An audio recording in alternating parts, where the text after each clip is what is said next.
version. What the hell? What the hell? So, all right. So we'll look for that. What's one that you will watch every year? Bad Santa, son. Yeah. Nah. So every year I don't normally watch movies. Usually fucking Christmas Day I'm watching basketball. All the good basketball games that happen. I always like Charlie Brown. Like any cartoon, Charlie Brown's like Christmas special. I think before, like, sometimes the Simpsons will do one, but Charlie Brown's always been one. Home Alone, Elf. I think Elf, like, is modern day. You know which one? I've always liked Elf. The Tim Allen movies called Santa Claus. Yeah, that one is good. I've seen that one. That one is good. This is a debate that everybody's been having. Mm-hmm. We've been talking about Christmas movies, like Elf with Will Ferrell was a good one. My girl just saw it, and she told me she laughed and then she cried. I was like, "You're the only person I know will cry in the movie for the movie Elf." For that movie Elf, yeah. She found it hilarious, but then she cried because something about... I think when he was looking for his father or some shit. Or his father didn't want him. Mm-hmm. Maybe tomorrow. Yeah. Then the other one that everybody's talking about is, do you consider the first Die Hard or the second one a Christmas movie?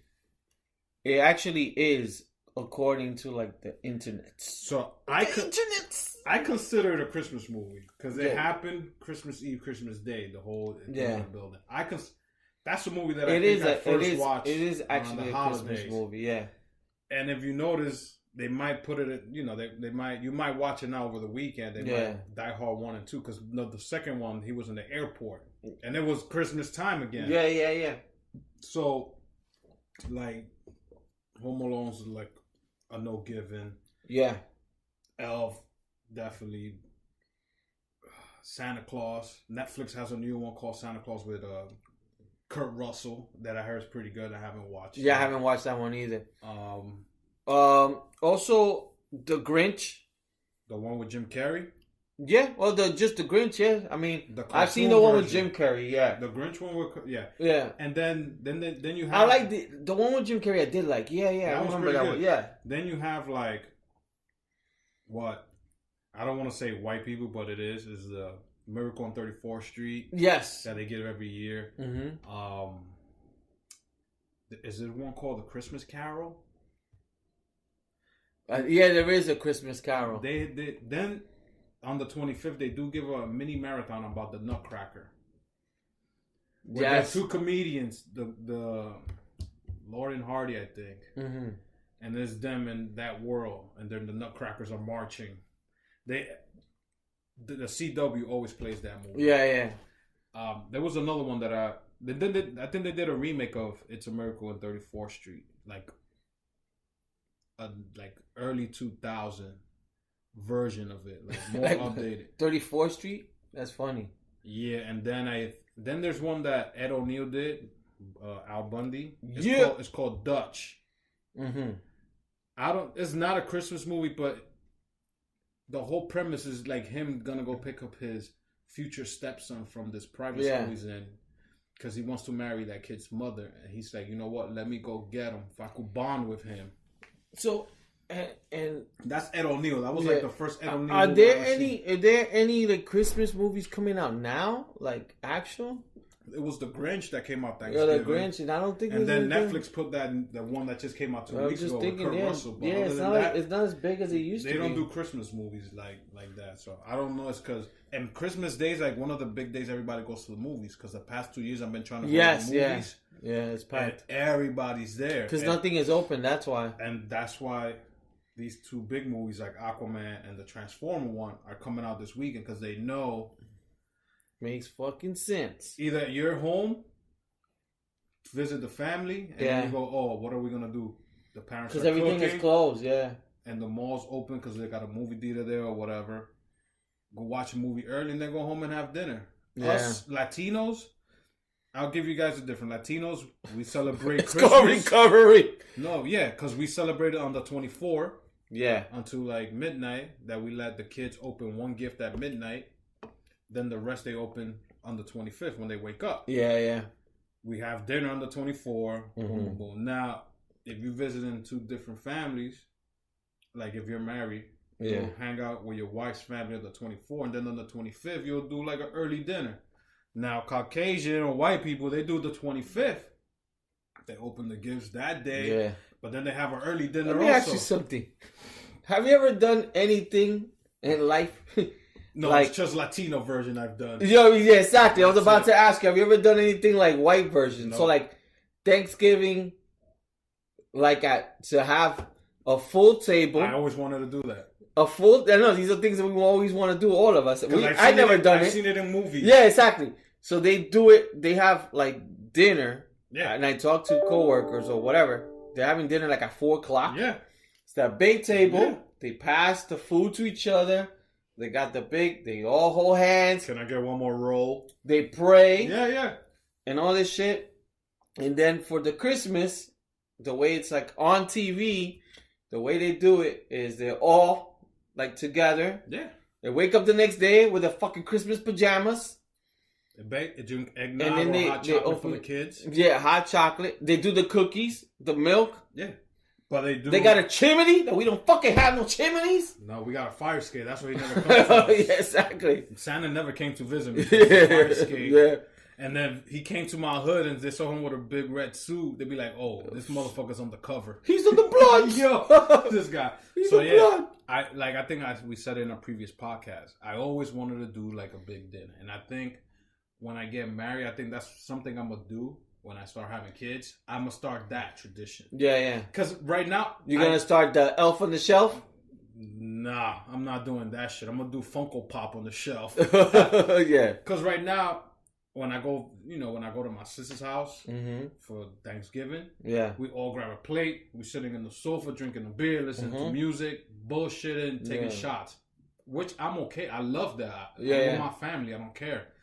But one day it would be cool. Like we get a whole big table, everybody eating and talking. At 2:00, get drunk. Yeah. Stop eating and then go back again. I've never been to a house where I've never been invited to something like that. The closest I've done has been Thanksgiving with my cousin Anthony's, that they used to do it on the table and stuff like that. That was the closest. But other than that, I haven't been to that traditional, as they say. I was never the one that go, "Oh, everybody's on the table. Let me carve the turkey now." I never with electric one. Yeah, never done that. My sister, my mom always already had the pernil cut up, the ribs, which is cool. And then nobody eats at the same time. Yo, you hungry? Nah. Pásame la cerveza. Yeah. Some of and then you're like, yo como ahorita. Yeah, some of us and somebody ate. Yeah, somebody gets there late. Then they're cooking. Yo, pómelo en la microwave. So Spanish people, we're not done cooking till maybe 8 or 9 o'clock at night. Yeah. White people, they're done cooking by they do 1 o'clock. Before, 2 o'clock. That's what sometimes the food doesn't come out very seasoned. They don't take enough time. No. Yeah. Spanish people, the panis in the fridge with all the sazon juice for like 2-3 days, sometimes a week. So, one question for you: have you ever had to do? This is what my grandma used to get me all the time. You ever do the Tres Reyes, whatever, the Dia de Reyes? The Three King? Yeah. We never celebrated the Three King. My dad tried to do it one time because he always used to tell us, you have to leave hay under the bed for you to get a gift. Yeah. Hay? Where the fuck you gonna get hay? Yeah, that's the thing. the thing was, in my household, we were so broke. Yeah. That we barely had enough money to get the Christmas gifts. Yeah. So there's no way we're gonna go to January 6th and get an extra gift. Yeah. It's either we're gonna get it on the 25th, or my mom's could say, "Oh, Santa didn't come this year, but the Three Kings is coming in a few days." Bullshit. Yeah. Exactly. So my grandmother. So my dad's joke was all the time, "Para los días de los Reyes, déjale el juguete abajo de la cama para que te dejen la hierba." So we gotta take a shot to that, man. Let's take a shot to the old man. Let's take a shot to the old man. He's rested in peace right now, but he used to always hit me with that joke. Oye, si tú no quieres los juguetes, déjaselo abajo de la cama y te va a dejar hierba. All right, cool. Salud, man. Yeah, man. Salud to that. You know what? But the second one's not that bad. My grandmother from Connecticut, she always did Dia de Reyes. So my mom did traditional. She's here. But my grandmother, every time, me and my sister would be like, yo, when we're going to get our gift? Because we could see our gift. No, tiene que esperar. We're like, fucking, you're young. Yeah. It's probably 2 weeks, but it seems like an eternity. Oh. Like 2 weeks when you're young is like, oh my God, now for us it's like, it's nothing. So you saw the gifts under the tree, right? Yes. Did you ever grab it and shake it to see what Yes, I used to shake it and all that stuff. And we were like, what the fuck? Then finally we'll get it like in January, whatever. And we never understood the whole concept of the Dia de Reyes. Like, we just thought they were trying to be cheap and making us wait. Well, you were lucky though, because it was just you and your sister Mari. Yeah. So it was a gift each. Yeah. Me and my brothers, it will say either for Albert and Alex. Here's your shirt, motherfuckers. Here's one car. Here's 3 underwear. So split it between your 3 brothers. So I'm like, yo, how come it's only like 50 gifts? Oh, because some of them said both our names. So I was like, shit, we got to share. So we got to get in the phone, push the card to each other. Man. When you see other people have their own cars, I was like, damn. Santa was that cheap with what the hell, bro? What the hell? Oh, man. See, lucky you had to see. Yeah. There's no way they're going to buy a fucking racing car and put for Lee and Marty. Yeah. No, it's just going to be Lee.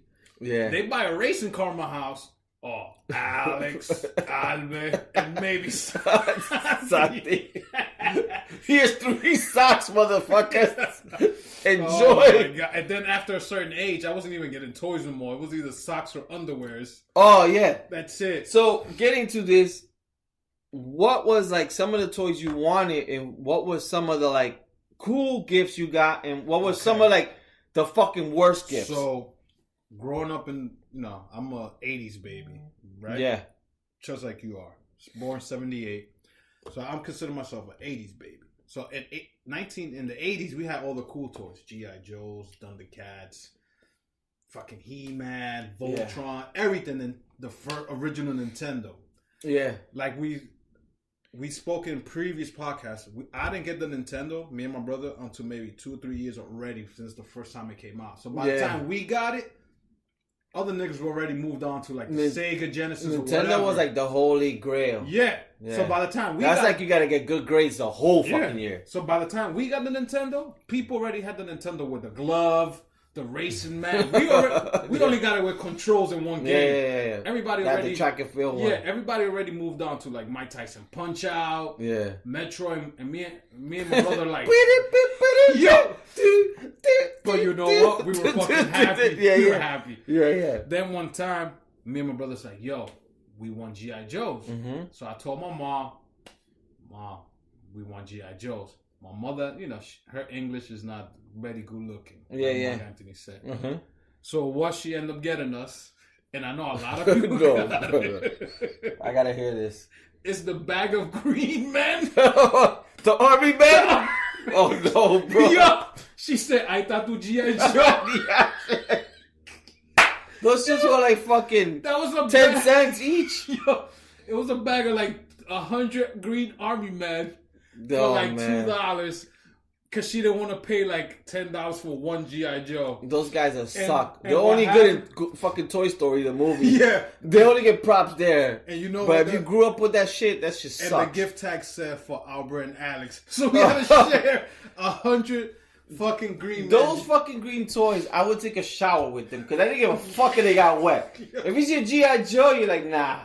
Yo, he's not gonna come play with me when I'm in the water. Yo, me and Alex but cherish here's those green shits you can throw. Those green army men, we cherish them shits. My favorite one's the one that's always laying down on the floor because he look cool. He looks like he's gonna shoot you in your ankles. That guy. So we always. That nigga too lazy to get up. That's what it is. And the other thing, my mom was gangster when it came to saving money, bro, because we didn't have much. Yeah, no. So Voltron was popular, and this is like the one time.